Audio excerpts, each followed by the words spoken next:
Et yop les gars, aujourd'hui on se retrouve sur une nouvelle vidéo, surtout la présentation de ma chaîne YouTube, la présentation de mon élevage, donc c'est pas. Et là, j'ouvre la porte, et hop comme ça, et là je vais vous montrer, donc là j'ai quelques poules, donc de la race connue, donc venez avec moi, je vais vous présenter. Ok, donc c'est ici qui sont tes poules? Ouais, c'est là, donc là, venez voir, venez. La chienne dégage. Voilà. Donc là j'en ai deux qui sont là, je vous les présente après. Donc là j'ai un coq et 4 poulettes. Voilà, donc excusez-moi, c'est un peu de bruit, là c'est pas très propre. Donc là-bas j'ai deux coqs, donc j'ai deux coqs et 4 poulettes, voilà. Donc je les ai achetées il n'y a pas longtemps, donc elles ont pondu un œuf, mais là elles pondent un peu moins. Donc voilà. Donc là c'est leur terrain là. Voilà, tout donc ça. elles ont 1,5 hectare, donc là il y a d'autres terrains ici là. Ouais, là-bas ils y vont pas trop, non? Et ils y vont l'après-midi. Là c'est plutôt le matin, là c'est plutôt l'après-midi. Après il y a le soir où elles sont. Ils ont un beau petit terrain. Un petit, comme on appelle chez nous, le bercail. Okay. C'est tout simple, on ferme. Donc moi je ferme contre les prédateurs là, mais elles ont un petit là, ici là, un petit endroit là pour passer. Donc au moins elles sont pas complètement enfermées. C'est juste si j'ai ma chienne qui va sans que je sois là. Donc là voici. C'est quoi son nom? Voilà, donc elle c'est Lola, c'est ma première chienne de troupeau. Elle a 1 an et demi. Et pour l'instant elle travaille pas mal. On va pas dire que c'est excellent.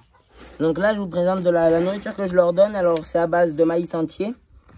Donc bon là je suis pas très bon parce que bon il faudrait que je le concasse, mais bon j'ai pas de quoi.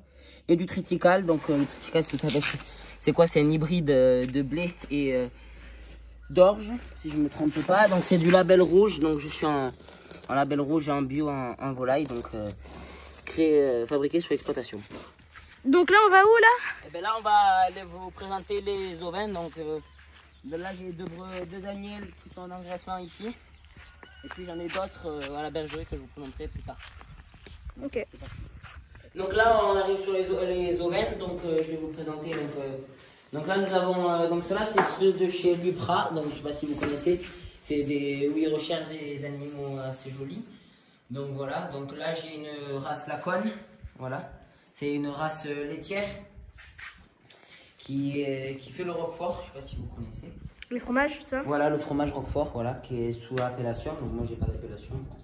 Et j'ai une tarasconnaise, race à viande, la race des Pyrénées. Voilà, et là donc... Là, donc vous avez la litière et moi je l'ai mis au foin. Donc voilà, c'est du foin de prairie, donc de montagne. Voilà, c'est du très bon foin. Ils sont stockés là, ça? Voilà, donc non, là j'ai ce qu'on appelle un râtelier. Que j'enlève le foin le matin, j'enlève le foin du soir. Donc ce qu'ils n'ont pas mangé. Donc là, elles sont en train de manger. Donc bon, là on les dérange un peu. Hein. Voilà. Et donc, je propose qu'on rentre à l'intérieur pour... Allez. Ici dans leur enclos, donc là nous avons la tarasconnaise, donc la race des Pyrénées, qui a cette spécificité d'avoir des cornes. Donc comme vous voyez, avant que vous m'attaquiez sur les commentaires, elles sont bouclées, donc elles sont pucées, voilà. Et nous avons la Laconne, voilà. Donc celle-là, elle n'a pas été coupée la laine, mais elle est aussi belle. Donc voilà, la Laconne, c'est une spécificité laitière, donc comme je vous dis, pour le Roquefort. Celle-là elle est très jeune parce qu'elle n'a jamais fait de lait. Bon, elle est pucée aussi. Et elle n'a pas de cornes celle-là. C'est pas je lui ai coupé, c'est cette race-là n'a pas de cornes. Donc voilà les coquilles. Voilà. Ils prennent le pain comme ça? Alors là ils mangent et ils tirent. Donc là, ça c'est les foins de hier, elles ont gaspillé un peu. Ouais, donc j'aurais quand même laissé, mais vous voyez, le foin de l'autre jour, elle mange que les feuilles et elle me laisse... Ça, c'est de la paille que je mets sur la litière. Plus tard, je vous ferai une vidéo où je mettrai des abreuvoirs automatiques. Donc pour l'instant, j'ai un seau. Elles ont de l'eau propre tous les jours. Si vous voyez, je vous montre une crotte. Je peux la boire, donc c'est qu'elle est très propre. Ensuite, je mets la même céréale en fait. J'ai mis un peu mouillé. Je mets la même céréale, maïs entier, triticale. Donc voilà. Là, je le mets entier, surtout beaucoup de maïs. Ça me permet d'engraisser. Si je veux en manger une, je la ramène à l'abattoir et puis j'aurai une très bonne viande du sud-ouest. En rapide.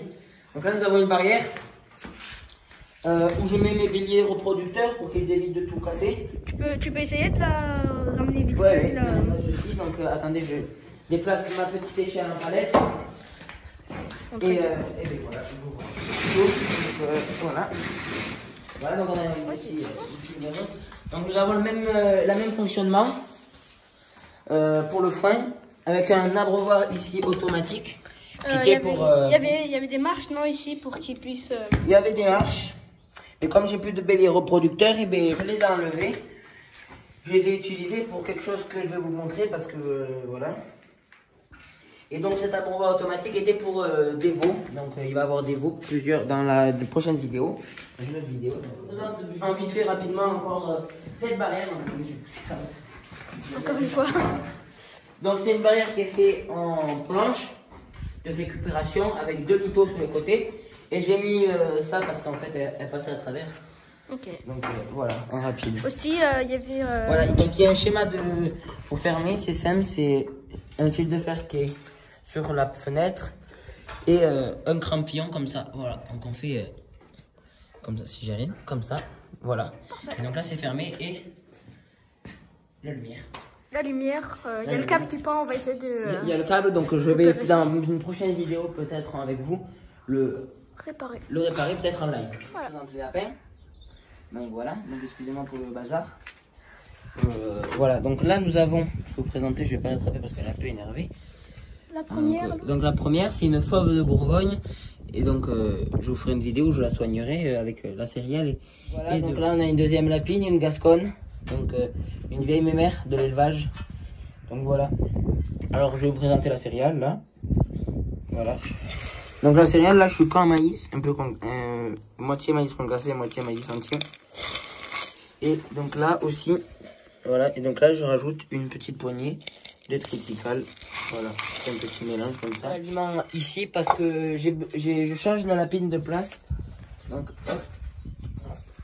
Donc si j'arrive à l'attraper la petite, voilà. Alors hop. Voilà, vous voyez, je la prends en délicatesse. Une belle lapine. Voilà, une belle lapine gasconne qui a fait des jolis petits cette année. Voilà, donc et là je referme les deux. Elles étaient avant ensemble, donc il ne va pas avoir de problème. Donc voilà, donc là on est avec les chiennes, donc les chiennes de troupeau bien sûr, donc pour les ovins parce que j'ai pas que ça comme brebis. Donc là nous avons Roxy. La blanche. La blanche là, parce que l'autre elle vient s'incruster, elle a cru qu'elle était chez elle. Voilà, avec une petite tache de noir ici, très jolie, très jolie. Et ensuite, maintenant qu'elle est jalouse, nous avons Lola. Donc elle est déjà dressée. Elle se débrouille, on va dire, pas très mal. Elle aime bien les câlins. Elle a 6 mois, c'est Roxy, donc voilà, elle est très belle, elle travaille un peu. Elle est en plein dressage.